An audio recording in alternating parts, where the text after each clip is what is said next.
Next topic आपका loss and regulation in audit.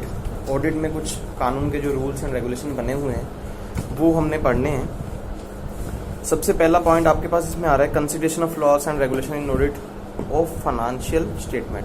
Financial statement के लिए जो रूल्स एंड रेगुलेशन बने हैं उसका सबसे पहले स्कोप क्या है। स्कोप में इन्होंने लिखा भी address the auditor responsible to considers law and regulations audit on financial statement. इसमें क्या है, एक तो ऑडिटर की जो है रिस्पॉन्सिबिलिटी सेट हो जाती है, मीन्स ऑडिटर को उनके अकॉर्डिंग ही काम करना होता है जो रूल्स एंड रेगुलेशन बने हैं। सेकंड बताया does not apply to other assurance engagement in which the auditor is specially engage to test. और किसी के तब बहुत सारे जैसे ऑडिटर ये नहीं है कि सिर्फ ऑडिट ही काम करते हैं, और भी बहुत सारे काम करते हैं, लेकिन जो रूल्स एंड रेगुलेशन है सिर्फ ऑडिटर के लिए अगर बने हैं वो ऑडिटिंग के लिए तो उसी में इंगेज होंगे, अदर कोई और जो भी काम कर रहा है उसके साथ इंगेज नहीं होते हैं।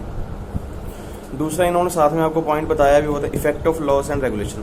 जो रूल्स एंड रेगुलेशन बने हैं उनका मेन प्रभाव क्या पड़ता है। सबसे पहले पॉइंट है impact of laws and regulation of financial statement various considerably.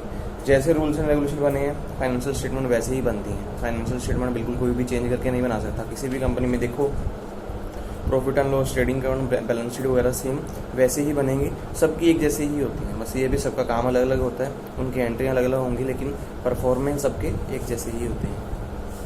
Applicable laws and regulation constitute the legal regulatory framework of the entity. हर एक कंपनी या फिर हम बोल सकते हैं कोई भी बिजनेस का फ्रेमवर्क रेडी हो जाता है रूल्स एंड रेगुलेशन के according. Some rules have provision with the effect of financial statement because they determine the reported amounts disclosed required in entity financial statement। कुछ रूल्स एंड रेगुलेशन इसलिए भी बने हुए हैं क्योंकि इससे क्या है, जो भी रिपोर्ट्स बनती हैं उनकी अमाउंट्स के बारे में इजीली बेस पता लग जाता है। कोई बंदा ये नहीं बोल सकता कि मैं इतनी पेमेंट लूँगा या उतनी पेमेंट लूँगा, इसमें फिक्स होता है। जो भी बंदा ऑडिट करने आएगा उसकी अमाउंट्स उसमें फिक्स होंगी। अदर उसके बाद some entity operates in heavily regulated industry. कुछ कंपनीज ऐसी भी होती हैं उनके पास बिजनेस काफ़ी बड़े बड़े होते हैं, जैसे लाइक उन्होंने बोला बैंक या फिर केमिकल कंपनीज। उनके रूल्स एंड रेगुलेशन बिजनेस के अलावा कुछ अलग से बने होते हैं, क्योंकि बैंक का अकाउंट्स भी बनता है लेकिन बैंक में अकाउंट्स कुछ और हिसाब से बनेंगे। Non compliance with rules and regulation result in finance litigation and consequences for the entity they may have material effect of the financial statement. अगर कुछ लोग जो है फाइनेंशियल स्टेटमेंट बनाने के लिए कुछ रूल्स एंड रेगुलेशन फॉलो नहीं करते, उनके लिए जुर्माने भी होते हैं या फिर उनको सजा भी हो सकती है। उसके अलावा अगर किसी को बंदे को कुछ लगता है भी जो केस होना चाहिए तो उसके हिसाब से केस भी लग जाते हैं। फिर है responsibility of complies with rules and regulation. हर एक बंदे की जैसे मैनेजमेंट की होगी वैसे ऑडिटर की होगी, सब लोगों की अपनी अपनी रिस्पॉन्सिबिलिटी होती है रूल्स एंड रेगुलेशन के अकॉर्डिंग। सबसे पहले उन्होंने रिस्पॉन्सिबिलिटी बोली है मैनेजमेंट के लिए। मैनेजमेंट की रिस्पॉन्सिबिलिटी क्या है, जब ये रूल्स एंड रेगुलेशन बनेंगे उसमें सबकी रिस्पॉन्सिबिलिटी में कुछ पॉइंट्स मैनेजमेंट के लिए हैं। सबसे पहले लिखा है monitoring legal requirement ensuring the operating procedure are design to the meet this requirement. सबसे पहले मैनेजमेंट का काम ये होगा कि कंपनी में जो रिक्वायरमेंट्स हैं रूल्स एंड रेगुलेशन उसके अकॉर्डिंग ही काम होता चला जाए। ये नहीं है कि आप अपनी मनोरंजन से कुछ भी एंट्री पास करते चले जाओगे। जो रिक्वायरमेंट्स हैं मैंने बोला हर एक एंट्री पास करने के लिए आपके पास प्रूफ होना चाहिए। विदाउट प्रूफ आप कोई भी एंट्री पास नहीं कर सकते। Institute and operating appropriate system of internal control. आपके पास सिस्टम भी ऐसे होना चाहिए जिससे कि इंटरनल मैनेजमेंट आपकी कंट्रोल में रहे। आप मान लो बुक्स में काम कर रहे हो तो आपके पास प्रॉपर बुक्स का रिकॉर्ड होना चाहिए। कंप्यूटर में काम कर रहे हो तो भी उसका रिकॉर्ड्स होना चाहिए। कंप्यूटर का मतलब ये नहीं होता कि आप कुछ भी एंट्री पास करते चले हो लेकिन आपके पास कोई वाउचर वगैरह कुछ भी एंट्री नहीं है, आप बिना किसी प्रोसीजर या किसी भी प्रूफ की कोई भी एंट्री पास नहीं कर पाएंगे। Developing publicising and following a code of conduct. जो भी रूल्स बने होंगे या फिर कोड ऑफ कंडक्ट का मतलब काम करने का जो भी तरीका होगा उसको डिवॉल्व करेंगे। ये नहीं कि उसको आप अपनी तरफ से कुछ भी बंद करके कुछ नया बना के दे देंगे गवर्नमेंट को, लो जी आज हमने कुछ नया बनाया है, उस तरह से काम करेंगे, वैसा काम नहीं चलेगा। Ensuring employees are properly trained and understand the code of conduct. ये भी ध्यान रखना होगा कि जो आपके पास एम्प्लॉयज़ लगे हुए हैं उनको प्रॉपर ट्रेनिंग होनी चाहिए, प्लस उनको काम करने का तरीके का पता होना चाहिए। Monitoring compliance with the code of conduct and acting appropriately to discipline employees who fail to comply with it. हमेशा जो भी काम हो रहा है कंपनी में, जो अकाउंट्स का या ऑडिट के रिलेटेड काम हो रहा है उसको आप चेक करते रहेंगे, प्लस उसमें ये भी ध्यान रखते रहेंगे कोई एम्प्लॉय अगर फेल हो रहा है तो उसको काम करने का तरीका सिखाते रहेंगे। कई बार कोई एम्प्लॉयज़ गलत एंट्री भी पास कर रहा है तो उसको टाइम टू टाइम आप उसको बताते भी रहेंगे। Maintaining a register of significant loss and which the entity have to comply with in particular industry. Company में एक रजिस्टर भी बना के रखना होगा मैनेजमेंट की ये भी रिस्पॉन्सिबिलिटी है कि वो कंपनी में एक रजिस्टर भी बना के रखेंगे, जो रूल्स एंड रेगुलेशन वो फॉलो करके कंपनी में काम कर रहे हैं उसका रजिस्टर बना होना चाहिए, क्योंकि जो भी एम्प्लॉई आएगा उन रजिस्टर उनको rules and regulation easily base में उसमें पढ़ भी सकता है। कई बार किसी बंदे को नॉलेज नहीं होगी तो वहाँ से वो पूरी नॉलेज ले भी सकते हैं। बहुत सारी जो बड़ी कंपनीज होती हैं वहाँ पे प्रोसीजर थोड़े से रिस्पॉन्सिबिलिटी अलग अलग होती है। वहाँ पे देखो इनके सबसे पहले लिखा है एन इंटरनल ऑडिट फंक्शन। एक तो बड़ी बड़ी कंपनी में क्या है, इंटरनल ऑडिट फंक्शन चलता ही रहता है। जैसे बैंक होंगे, बैंक का हर महीने कुछ ना कुछ तो काम हर महीने चेक होता है। कभी भी जाकर देख लेना किसी बैंक में, आप डेली जो पर्सन दिख रहे होंगे, एक महीने बाद आपको 2-3 पर्सन एक्स्ट्रा जरूर दिखेंगे। वो क्या करने बैठे होते हैं, वो जो एक महीने में बैंक ने काम किया होता है उसका फंक्शन पूरा चेक कर रहे होते हैं।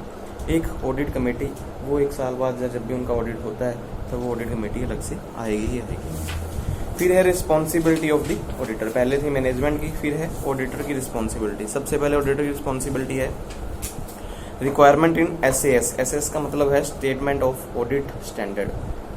Requirement of statement of audit standard are designed to assist the auditor in identify the material misstatement in financial statement due to the non-compliance with rules and regulations। सबसे पहले रिस्पॉन्सिबिलिटी ऑडिटर की ये है कि उसको पता लग जाता है कि कौन से बंदे जो है रूल्स एंड रेगुलेशन के अकॉर्डिंग काम नहीं कर रहे हैं, वो फाइन मिल जाए, क्योंकि उसके पास एक रूल्स और स्टैंडर्ड होता है, एक फॉर्मेट ऑडिटर के पास होता है जो जिस बेस पे उसको काम करना है और कैसे उसको अपना रिपोर्ट्स बना के देना है। Auditor is not responsible for preventing non compliance. Auditor कहता उन चीज़ों के लिए रिस्पॉन्सिबल नहीं होता कि कंपनी ने रूल्स एंड रेगुलेशन फॉलो नहीं किए, उन्होंने जो भी स्टेटमेंट बना दी। ऑडिटर का काम होता है कि उनकी रिपोर्ट्स में से जो जो कमी है उनको निकाल के सामने देना। Auditor responsible for obtaining reasonable assurance that the financial statement as a whole are free from the material mismatching. Auditor responsible होता है कि जब उसने साइन कर दिए तो वो रिस्पॉन्सिबल बन जाएगा, चाहे कंपनी ने कैसे भी रिपोर्ट्स बनाई हो। कंपनी नॉन कंप्लाइंस बनाई है चाहे कंप्लाइंस का मीनिंग हो गया कि सब कुछ रूल्स एंड रेगुलेशन के साथ बना, नॉन कंप्लाइंस कोई भी रूल्स एंड रेगुलेशन फॉलो नहीं किए। In context of law regulation the potential effect of internal limitation auditor ability to detect material mismanagement and greater for the following reason. कोई भी problem के अंदर कंपनी में आई हो, लेकिन ऑडिटर के पास ये रिस्पॉन्सिबिलिटी होती है कि उसको वो पॉइंट आउट फाइंड करने हैं जहाँ पे रूल्स एंड रेगुलेशन फॉलो नहीं हुए। काफ़ी पॉइंट उन्होंने नीचे लिखे हैं, जैसे कि कोई कंपनी ने विंडो ड्रेसिंग की हो या कुछ अलग से अपनी तरफ से कोई ओवर राइड ऑफ कंट्रोल की हो। काफ़ी कई बार कंपनी कंट्रोल करने के लिए काफ़ी रूल्स अलग से अपनी तरफ से अप्लाई कर देते हैं, तो वैसे सभी चीज़ों को ऑडिटर ने बाहर निकालना होता है। कई बार मैंने जैसे पहले एग्जाम्पल ली थी, बहुत सारे खर्चे अपनी तरफ से डाल दिए, वो किसके लिए होता है, प्रॉफिट कम करने के लिए, लेकिन हम क्या करते हैं उसके लिए हमें नुकसान झेलना पड़ता है। फिर आपके पास है different requirement are specified for each of previously mention category of laws. अलग अलग रिक्वायरमेंट भी उन्होंने लिखी हैं जो पहले हमने मैनेजमेंट और ऑडिटर के लिए पढ़ी हैं। उनके अलावा कुछ रिक्वायरमेंट्स हैं। सबसे पहले रिस्पॉन्सिबिलिटी उन्होंने ऑडिटर की बताई है, अप्रूवमेंट विद ऑडिट एविडेंस। जब भी कोई ऑडिट किया जाएगा उसके पास जो भी रिपोर्ट्स बनाई हैं उन चीज़ों का एविडेंस होना चाहिए। Second, performing specified audit procedure. जो कंपनी बोलती है उसके अकॉर्डिंग ही ऑडिटर होना चाहिए, अपनी मनमर्जी से ऑडिटर कुछ भी नहीं करेगा। Auditor is required to remain alert to the possibility that the other audit procedure applied for the purpose of forming. Auditor के पास हमेशा एक कहता अलर्ट होना चाहिए, मीन्स उसके पास पॉसिबिलिटी होनी चाहिए जो, क्योंकि पहले जिस बंदे ने वो ऑडिट किए हुए हैं, कई बार ऑडिटर चेंज हो जाता है, तो उसके पास एक अलर्ट होता है कि जो बंदे ने पहले बनाया है मैं कुछ उससे अलग तो बना के नहीं चला जा रहा हूँ, देखना पड़ता है उसको भी इस चीज़ के बारे में।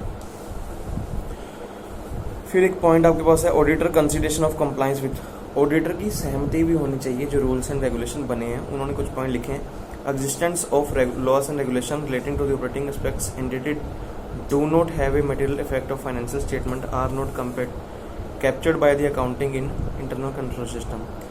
हमेशा ऑडिटर की ये रिस्पॉन्सिबिलिटी मान लीजिए, चाहे उसकी सहमति, ये जब तक उसकी सहमति नहीं होगी, मीन्स ऑडिटर तब तक साइन नहीं करता है फाइनेंशियल स्टेटमेंट पे जब तक उसको लगता है कि कंपनी ने रूल्स एंड रेगुलेशन के अकॉर्डिंग बुक्स ऑफ अकाउंट्स नहीं बनाई है।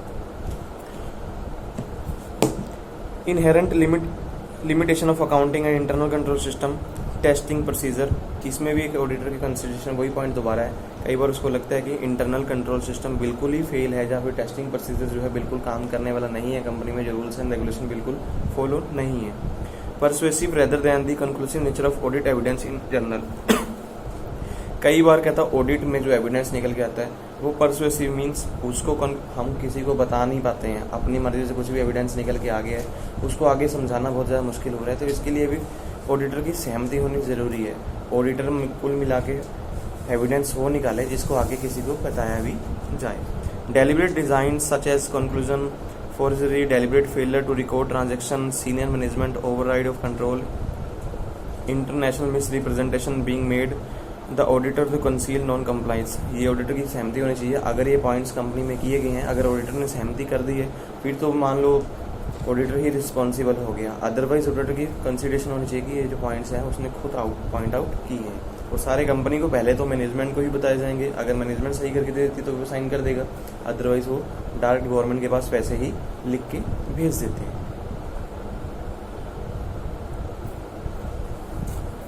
नेक्स्ट पॉइंट आपके पास आ रहा है, जो रूल्स एंड रेगुलेशन बने हुए ऑडिटर प्रोसीजर में, उसमें काम कैसे करना है, उनमें ऑडिटर की ड्यूटी होगी, मैनेजमेंट की ड्यूटी होगी। सबसे पहले बात करते हैं ऑडिटर की ड्यूटी क्या है रूल्स एंड रेगुलेशन में। ऑडिटर की ड्यूटी में सबसे पहला पॉइंट आ रहा है, duty to understand the entity environment and obtain general understanding about. सबसे पहला काम ऑडिटर का यही है कि कंपनी का इंटरनल इन्वायरमेंट मीन्स उनका काम करने का तरीका कैसा है, प्लस उनके प्रॉपर काम करने में जो एम्प्लॉयज़ हैं किसकी क्या ड्यूटीज़ दी हुई हैं, किसको कौन सा ऑपरेटर बनाया गया है, वो सारी रिपोर्ट्स उसको अंडरस्टैंड करनी होगी। मीन्स कौन सा बंदा कंपनी में रिपोर्ट्स रेडी कर रहा है, कौन बंदा एंट्री पास कर रहा है, वो सब चीज़ की नॉलेज होनी चाहिए। सेकंड पॉइंट है duty to obtain sufficient appropriate audit evidence. Second point में उन्होंने बताया कि जो भी एविडेंस फाइंड किया जाएगा वो बिल्कुल एक्चुअल में अचूक होना चाहिए। मीन्स जो चीज़ उसने फाइंड की है वो बिल्कुल सही फाइंड की है। ड्यूटी टू एग्जीक्यूट प्रोसीजर, सब थर्ड पॉइंट उन्होंने लिखा कि उसका ड्यूटी जो है प्रोसीजर को एग्जीक्यूट करना है। मीन्स ऑडिट करने का काम जो है स्टार्ट करना है, वो अपने हिसाब से जब तक वो कंपनी का इन्वायरमेंट को समझेगा, प्लस कंपनी में जो बंदे ऑडिट को एविडेंस फाइंड करने के लिए हमने सेलेक्ट किए हैं उन लोगों को साथ में लेके अपनी ड्यूटी स्टार्ट करेगा। Duty to get representation by the management, उसकी ये भी ड्यूटी है कि जब मैनेजमेंट को जरूरत पड़ेगी तो रिप्रेजेंटेशन के लिए उसको ऑलवेज रेडी भी रहना पड़ेगा। क्योंकि जब ऑडिटर साइन कर देता है कहीं पे कोई केस लग रहा है या कुछ भी हो रहा है तो वो ऑडिटर को ही आगे आने पड़ता है, क्योंकि मैनेजमेंट तो आगे नहीं जा सकती। मैनेजमेंट तो सिर्फ उनको डॉक्यूमेंट देगी, जाना आगे ऑडिटर को ही पड़ेगा। फिर है procedure when non compliance is discovered. Non compliance का मतलब क्या है, कई लोग जो है सहमत ही नहीं हो पाते हैं। ऑडिटर ने कोई रिपोर्ट्स बनाई हैं तो उस टाइम पे नॉन कंप्लायंस हो रहा है, चाहे वो मैनेजमेंट हो रही है चाहे कोई और बंदे हो रहे हैं, तो उस टाइम पे क्या प्रोसीजर होता है, कोई बंदा सहमत नहीं है। When evaluating the possible effect of financial statement the auditor considers, auditor ये मान के चलता है कि जो फाइनेंशियल स्टेटमेंट उसको मिलती हैं तो सबसे पहले देखता है potential financial consequences such as fine, penalties, damages, litigation, threat of exploration assets। Auditor ये देख के चलेगा, मान लो किसी प्रकार की प्रॉब्लम्स है तो वो पहले ही मैनेजमेंट को बता देगा आपको फाइन्स या फिर जुर्माना या कुछ भी केस वगैरह हो सकते हैं, चाहे वो ऑडिटर हो चाहे वो मैनेजमेंट हो, तो पहले ही बता देगा। अगर नॉन कंप्लायंस है मीन्स आपने रूल्स एंड रेगुलेशन फॉलो नहीं किए हैं तो आपको जुर्माने वगैरह हो सकते हैं। Weather the potential financial consequences require disclosures, जो चीज़ें दिखानी चाहिए थी, फाइनेंशियल की रिक्वायरमेंट थी, स्टेटमेंट थी, एक्चुअल में नहीं दिखाई गई। Whether the potential financial consequences are to be serious as the call the question the true and fair view given by the financial statement. जो भी आपने कहा था फाइनेंशियल स्टेटमेंट में ट्रू और फेयर पिक्चर दिखाई, अगर ऑडिटर को लगता है कि उसमें कुछ ना कुछ गड़बड़ है तो वो आपको पहले ही बता दिया जाएगा, इसमें रूल्स एंड रेगुलेशन फॉलो नहीं हुए हैं। गवर्नमेंट किसी टाइम पे भी कोई क्वेश्चन पूछ सकती है। क्वेश्चन पूछने का मतलब क्या होता है, भी कभी भी केस लगता है, हम ये नहीं मान सकते भी आज हमने रिपोर्ट्स बना के सबमिट की हैं, जैसे बैलेंस शीट बनवा दी, सीए ने साइन करके आगे गवर्नमेंट को सबमिट कर दी, वो केस जरूरी नहीं है कि आज ही लगेगा, हो सकता है 2 साल 3 साल या 4 साल बाद भी लग सकता है। तो नॉन कंप्लाइंस करेंगे तो वो गवर्नमेंट कभी भी हमें कॉल उस चीज़ के लिए कर सकती है।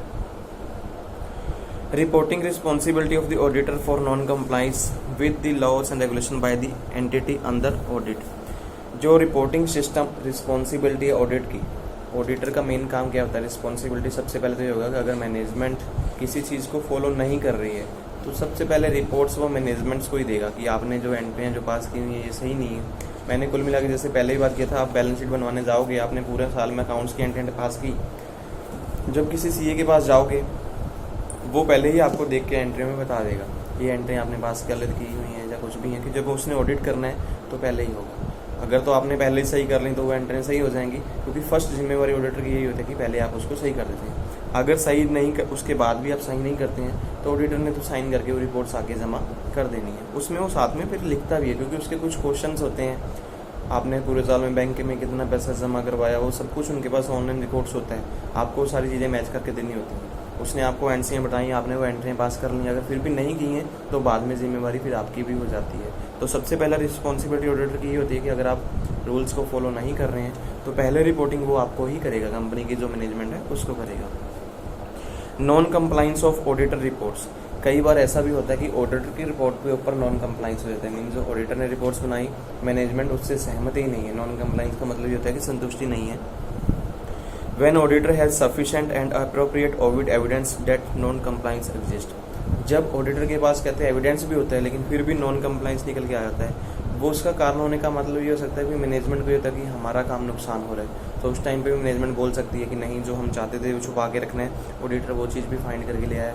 तो नॉन कंप्लाइंस कई बार निकल के आ जाती है। मान लो कंपनी में 10 बंदे हैं, 10 में से 8 मिल के काम कर रहे हैं, वो गड़बड़ी कर रहे हैं, 2 बंदे सही हैं, तो 8 बंदे क्या करेंगे, वो गड़बड़ी करेंगे, वो नॉन कंप्लाइंस ही दिखाएंगे ऑडिटर की रिपोर्ट के ऊपर, क्योंकि उनका काम खराब होता है।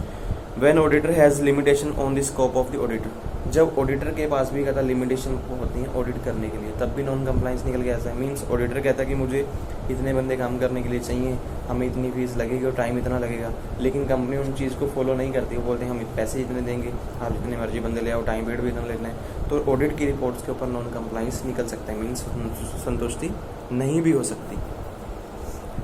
नेक्स्ट पॉइंट आपके पास है भी, ऑडिट की जो रिपोर्ट्स होंगी वो कम्युनिकेशन किसके साथ की जाएंगी, कम्युनिकेशन टू नॉन कंप्लाइंस। जब आपको लगता है कि किसी प्रकार की संतुष्टि नहीं है रिपोर्ट्स में, तो सबसे पहले जो नॉन कंप्लाइंस रिपोर्ट्स होंगी वो मैनेजमेंट जो कम्युनिकेशन की जाएंगी वो की जाएंगी टू मैनेजमेंट।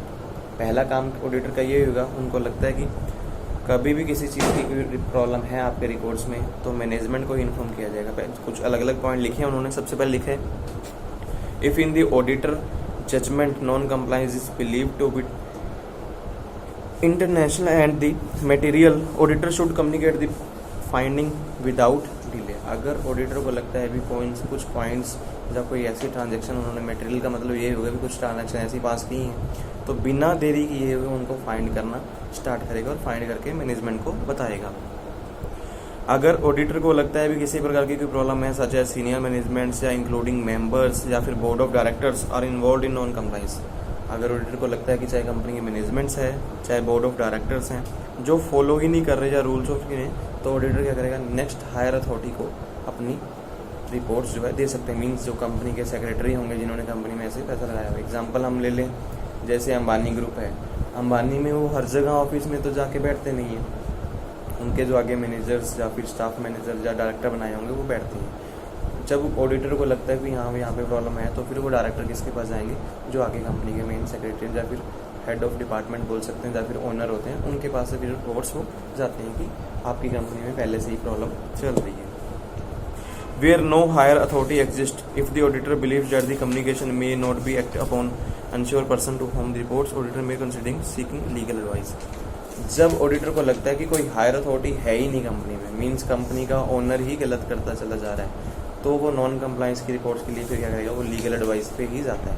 फिर उसको ये भी होता है ना कि अगर मैं साइन करूँगा तो मेरी भी आगे जाके जो डिग्री मुझे मिली, जो सर्टिफिकेट मिले, वो कैंसिल कर सकती है गवर्नमेंट, तो फिर लीगल एडवाइस में जाएगा। वो बोलेगा कि केस ही लगेगा आपके ऊपर, उसका कोई इलाज है ही नहीं तो वो खुद ही रिपोर्ट्स आगे सबमिट कर देंगे, ऑटोमोट पे केस आपके ऊपर लग जाता है।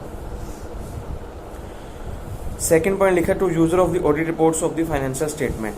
जो यूजर्स होते हैं, यूजर्स मतलब फाइनेंशियल, जिनको यूज़ करने थे कंपनी के मैनेजमेंट या फिर कंपनी के शेयर होल्डर्स या फिर कंपनी के जिन्होंने डिवेंचर्स वगैरह, जो डिवेंचर होल्डर शेयर होल्डर तो नहीं होते, एक तरह का वो लोन ही लिया होता, उनको भी अगर रिपोर्ट चाहिए तो वो भी देख सकते हैं।